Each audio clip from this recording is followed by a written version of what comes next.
In this video I'm going to show you my ZVS flyback driver, how it's built and what it can do.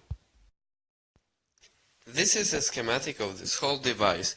If you want to know how it works, check out Tenortech's video, link in the description. He explained it well, so there's no need for me to do this.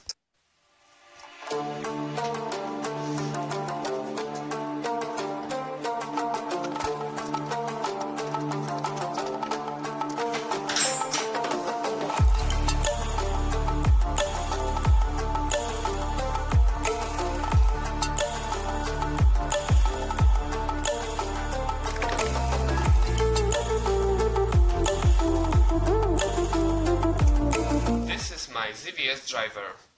I took this core from such a small flyback transformer and I used leads wire to minimize losses caused by a skin effect. I should have used bigger heatsinks for these MOSFETs, but when I was designing it, I thought that I will supply it with lower voltage.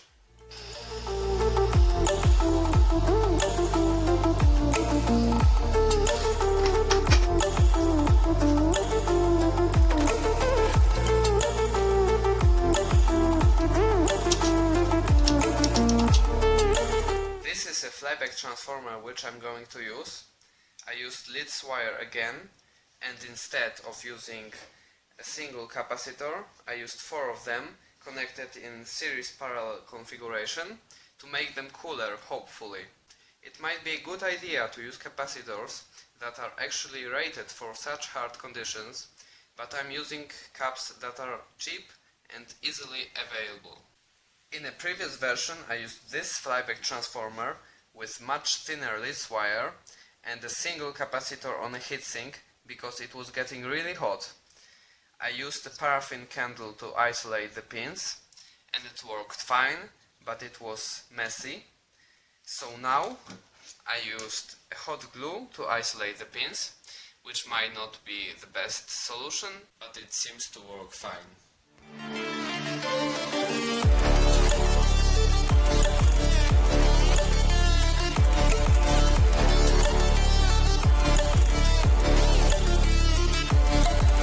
Isolated these connections with the hot glue and the heat shrink, and it should work fine, but these connectors are not suited for such high voltages and there will be some corona discharges out there, but it's the cheapest solution, so it's fine for me. Now the first power up. Luckily it works.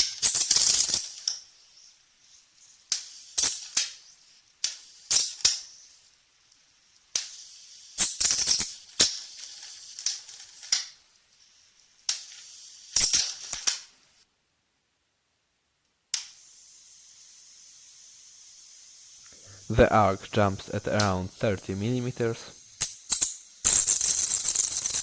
and it stretches to around 75 mm.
This is my homemade 330 pF high voltage capacitor. Now let's connect it in parallel to the high voltage output.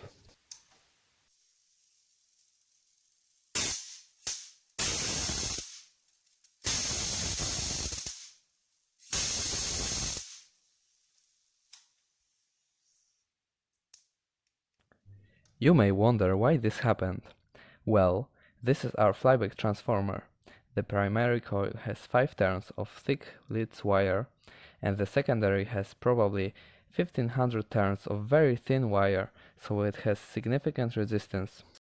There is a diode which converts AC to something like this. Adding a capacitor there creates an RC circuit with the impedance of the secondary, so the high voltage output looks something like this.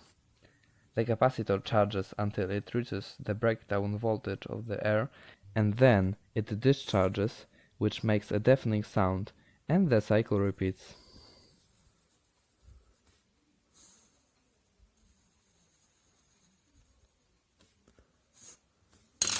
Now let's watch it in slow-mo.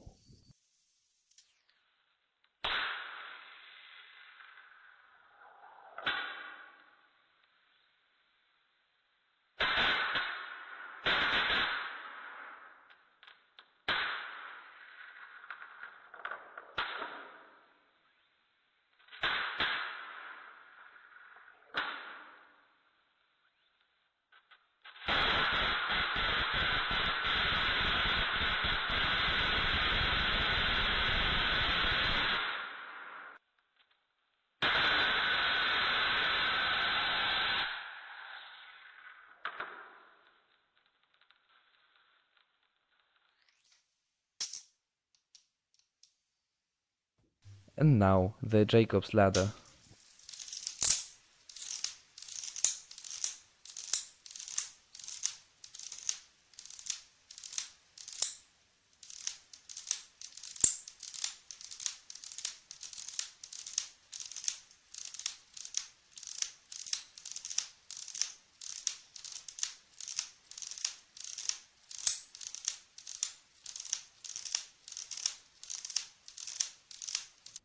And finally there's me trying to create some Lichtenberg figures on a piece of wet cardboard.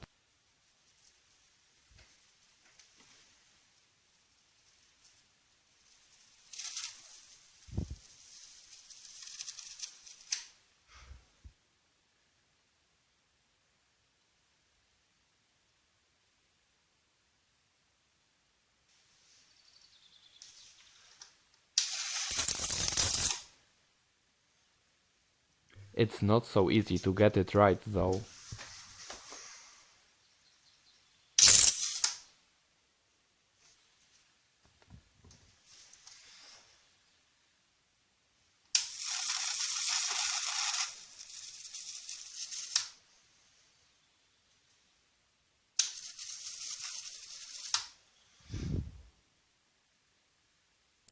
This is probably the best result I managed to achieve.